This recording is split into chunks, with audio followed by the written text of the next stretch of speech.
हर हर महादेव, जय श्री राम, राधे राधे। संस्कृति YouTube channel पर आपका हार्दिक स्वागत है। अगर आपको हमारी वीडियोस अच्छी लगती हैं तो हमारे चैनल को सब्सक्राइब करना ना भूलें और हमारी यूट्यूब फैमिली का हिस्सा ज़रूर बनें।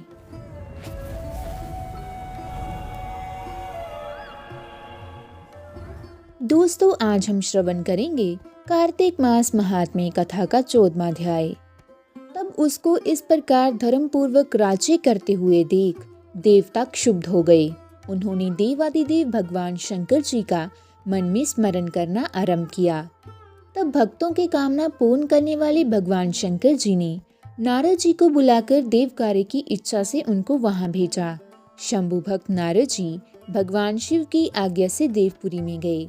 इंद्र आदि सभी देवता व्याकुल हो शीघ्रता से उठ नारद जी को उत्कंठा बड़ी दृष्टि से देखने लगे। अपने सब सुखों को कहकर उन्हें कष्ट करने की प्रार्थना की।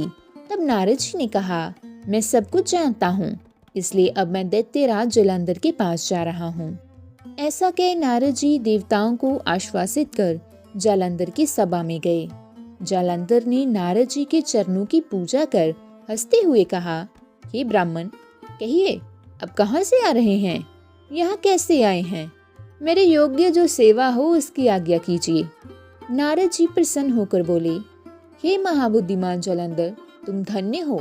मैं स्वेच्छा से कैलाश पर्वत पर गया था। यहाँ 10,000 योजनों में कल्प वृक्ष का वन है।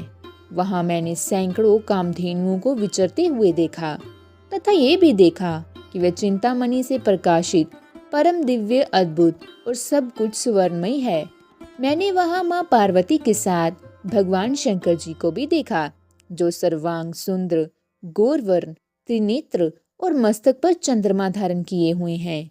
उन्हें देखकर मुझे बड़ा आश्चर्य हुआ कि इनके समान समृद्धशाली त्रिलोकी में कोई है या नहीं। हे दैत्येंद्र, उसी समय मुझे तुम्हारी समृद्धि का स्मरण हो आया और उसे देखने की इच्छा से ही मैं तुम्हारे पास चला आया हूँ। ये सुनकर जालंधर को बड़ा हर्ष हुआ। उसने नारद जी को अपनी सब समृद्धि दिखला दी। उसे देख नारद जी ने जालंधर की बड़ी प्रशंसा की और कहा कि निश्चय ही तुम त्रिलोकपति होने की योग्य थे। ब्रह्मा जी का हंस युक्त विमान तुम ले आए हो और ध्रुवलोक, पाताल और पृथ्वी पर जितने भी रत्न आदि हैं सब तुम्हारे ही तो हैं। ऐरावत, उच्च श्रवा घोड़ा, कल्प वृक्ष और कुबेर की निधि भी तुम्हारे पास है। मणियों और रत्नों के ढेर भी तुम्हारे पास लगे हुए हैं। इससे मैं बड़ा प्रसन्न हूँ। परंतु तुम्हारे पास कोई स्त्री रत्न नहीं है। उसके बिना तुम्हारा ये सब फीका है। तुम किसी स्त्री रत्न को ग्रहण करो।